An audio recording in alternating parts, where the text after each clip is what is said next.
Tapi ada satu permohonan di dalam suatu kewajiban yang kita buat, fardu. Di situ ada permohonan. Kebanyakan dari kita tidak menyadari atau tahu tapi mengingkari. Apa itu permohonannya? Tunjukilah kami jalan yang lurus dan jalan mereka yang dimurkai atau yang disesatkan. Itu permohonan kita kepada Allah. Maka permohonan kita kepada Allah tadi itu, dengan kasih sayangnya Allah mendatangkan orang yang kita minta.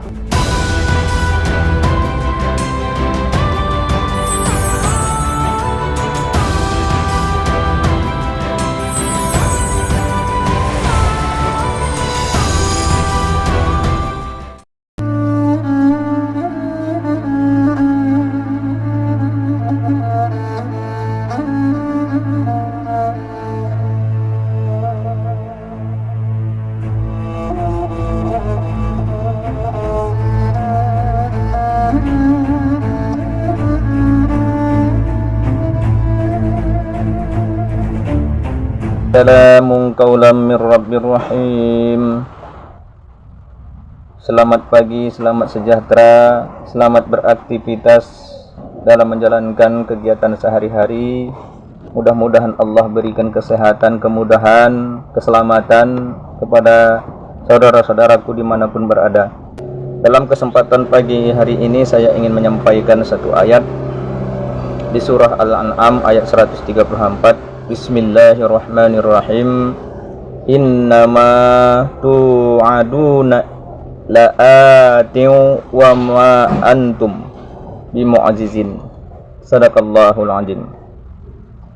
Yang artinya sesungguhnya apapun yang dijanjikan kepadamu pasti datang dan kamu tidak mampu menolaknya. Itu janji Allah. Itu ketetapan Allah. Apa yang dijanjikan Allah itu dasarnya atas permohonan kita kepada Allah. Apakah itu permohonan mengenai hal pekerjaan, kesehatan, keselamatan, perlindungan, dan banyak lagi hal-hal permohonan kepada Allah yang kita mohonkan, sehingga Allah akan menetapkan janjinya, menepati janjinya. Ud'uni fastajib lakum. Mintalah olehmu maka niscaya akan kabulkan. Jadi itu umum.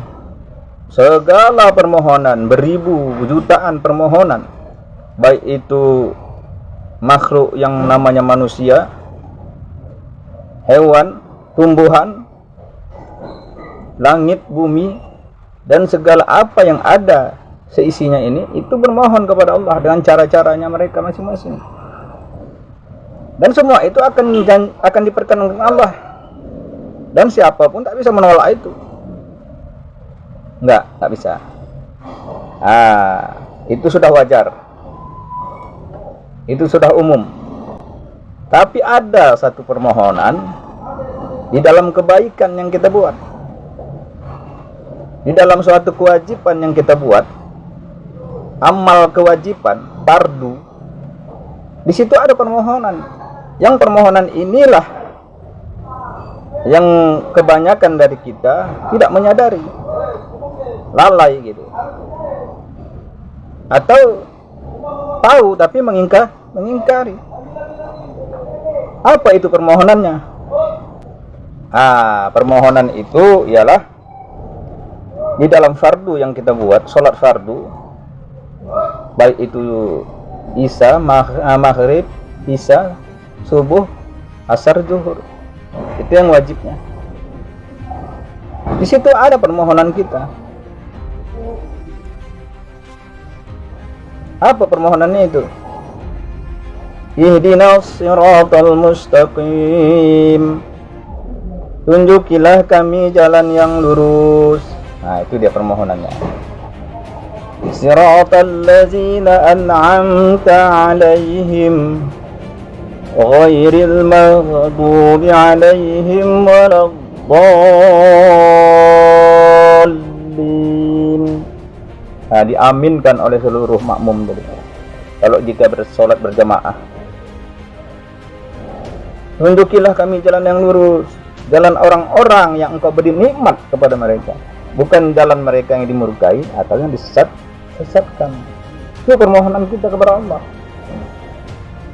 Maka permohonan kita kepada Allah tadi itu, yang kebanyakan permohonan apa saja bentuknya, itu telah janji Allah akan datang gitu, akan ditepatinya. Apalagi permohonan ini secara berjamaah, khusus pula di dalam fardu itu, khusus pula di dalam kebaikan, khusus pula di dalam sholat. Maka cepat Allah datangkan permohonan itu, permintaan kita, lalu diaminkan oleh makmum. Amin, perkenankan ya Allah. Begitulah seterusnya. Dalam satu hari itu 5 waktu kita mohonkan kepada Allah, tunjukilah kami jalan lurus, jalan orang-orang yang kau beri nikmat kepada mereka, bukan jalan mereka yang dimurkai atau yang sesat. Itu sehari-harinya. Dalam satu hari itu 5 waktu, dalam 5 waktu itu 17 rakaat, itu yang wajib, belum yang sunat-sunahnya. Begitulah permohonan kita secara berjamaah atau sendiri-sendiri. Maka permohonan itu diperkenankan Tuhan dan siapapun tak bisa menolaknya. Maka datang orangnya yang kita pinta dulu. Yang kita pinta jalan orang-orang yang diberi nikmat tadi, datang orangnya. Nah, inilah permohonan, inilah yang kadang manusia ini sombong. Kenapa? Karena datang orang itu tak sesuai dengan akal pikirnya. Layaknya yang 1440 tahun yang lalu, tak cocok bagi mereka itu yang datang. Layaknya 2000 tahun yang lalu lebih, sehingga dia disalib. Tak cocok bagi mereka itu gak utusan Tuhan. Layaknya Nuh, anak istrinya pun tak percaya sama dia. Begitu juga dengan Adam. Tak mau sujud itu imamnya para malaikat. Tak sesuai. Apa yang kita mohonkan itu datangkan Tuhan, tapi tidak sesuai dengan apa yang kita bayangkan.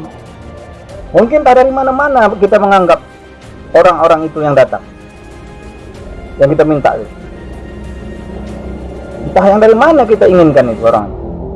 Padahal itu permohonan kita dengan senang hati, dengan gembiranya, dengan kasih sayangnya Allah mendatangkan orang yang kita mintakan itu, yang seluruh manusia yang mayoritas menyatakan dirinya Islam. Dengan bangga, dengan senang hati, dengan kasih sayang Allah, ia mendatangkannya. Lalu oleh manusia begitu tadi tak sesuai dengan akal pikirnya. Mungkin dia udah sekolahnya tinggi, ilmunya udah banyak, sehingga datang orang yang tak sekolah menurut mereka, tak berpendidikan, dia tak sesuai. Tambah lagi bahasa Arab pun dia tertatih-tatih. Ya bukanlah gitu. Padahal itu janji Allah dan itu permohonan kita.